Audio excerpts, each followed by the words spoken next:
or lack of interest from an administration in ensuring that we are investing in the tools that have been proven to protect those same New Yorkers.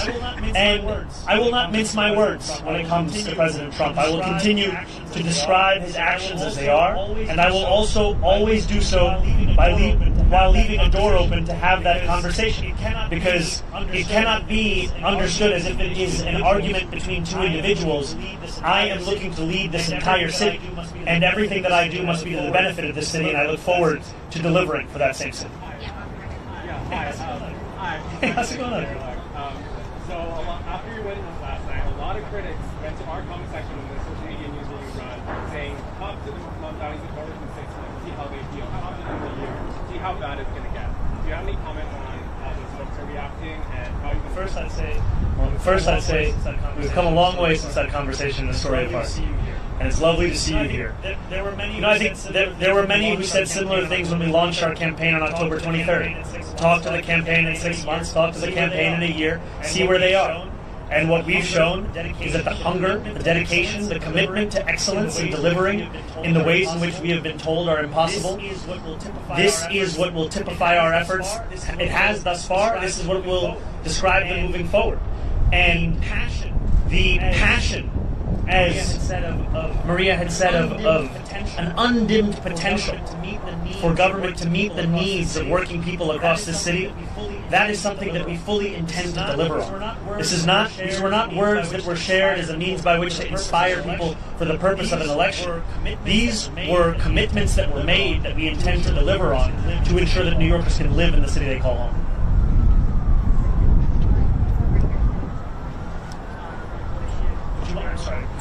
I'm sorry, could you come a little closer or speak a little louder? How do you respond to reports that hundreds of thousands of New Yorkers are leaving the city now in COVID-19? And secondly, when you got the news and called the race for you last night, how did you celebrate? What did you do? What was the first thing you did? How did you celebrate at home?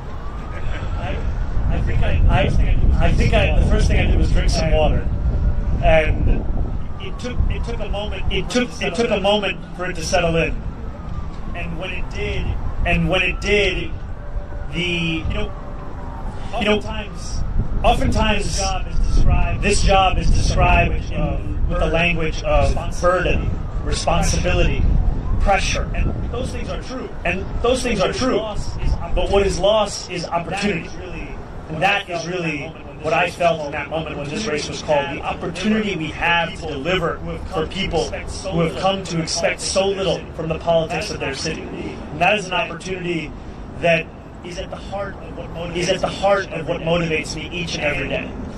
And I look forward to fulfilling the trust that was put in me by the more than 1 million New Yorkers who voted for our campaign, and also by New Yorkers who had concerns or skepticism. I don't begrudge them, because they were subject to tens of millions of dollars in attack ads that told them the thing that should keep them up at night was me. When in fact, what I've heard from New Yorkers, that the thing that keeps them up at night is the cost of rent, of groceries, of childcare. And so I look forward to earning their trust as well, because my vision of success is not that those who are skeptical leave this city, it's that those who are skeptical stay here in this city, and that we build a city that has room for even more to join us. Because this is a city that has to grow, this is a city that has to thrive, and the way that we will do so is by bringing an excellence back into City Hall, where it becomes the expectation, not the exception. Oh, incredible. Oh, incredible.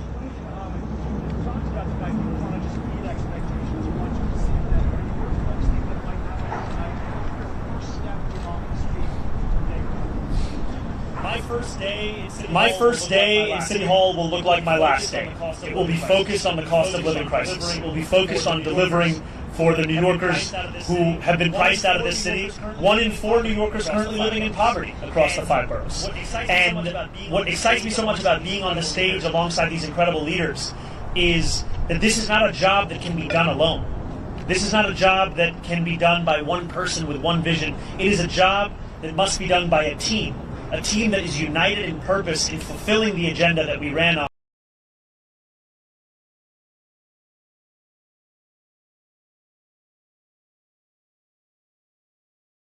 What they can't do, and in reality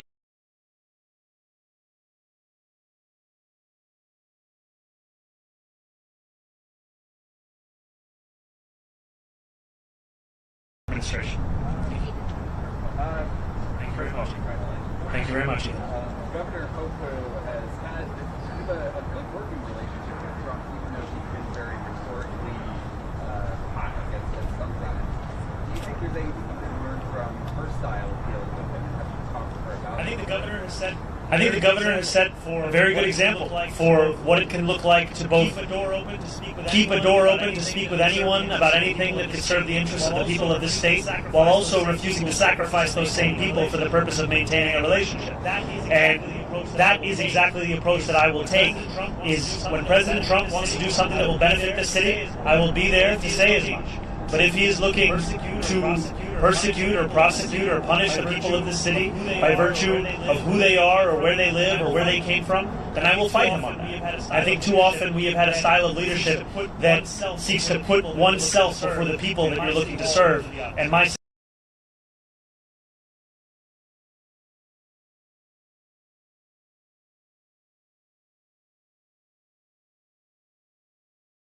on how you are going to live up to all these promises, on who you are surrounding yourself with, the fact that this is your first day after the election, that this is what you want to do, this is the groups that you wanted to announce, whether it's the fact that they're all women, whether it's different backgrounds, but a lot of them coming from a social services or a charity background or something like that. Was there a certain message specifically that you wanted to send to this group at official level? Do you know? You know, this is a group that exemplifies the excellence I've long spoken about. It is an excellence that New Yorkers have seen across multiple mayoral administrations. It is an excellence that they have seen at the federal level, and it's an excellence that has been displayed amidst a conviction of what government can and should and must do for New Yorkers. And I'm excited by the prospect of them leading this transition to deliver for those same New Yorkers. And I also am clear with the more than 100,000 volunteers who brought me to this point, with the more than 1 million New Yorkers who voted for our campaign, that the work does not end with an election. In fact, it continues until we deliver this agenda. And that delivery will be something that we do over weeks and months and years. And it will be something that we will take immensely seriously, because it is a delivery that will fulfill the hope that so many have put in us. Hi, congratulations. I apologize. Could we do the first one? I'll answer, then we go to the second one? Perfect. So I know on the website you're fundraising for people who aren't familiar with fundraising. What does the money go towards? Well, thank you for the question. It's transition2025.com. And, you know, there were a few months ago where I told supporters across the city to stop donating. And today I am asking them to start once again. And I am asking them to do so because of the fact that a transition that can meet the moment of preparing for January 1st is one that will require staff, it will require research, it will require infrastructure. And those are things that we will have to provide. And I'm excited for the fact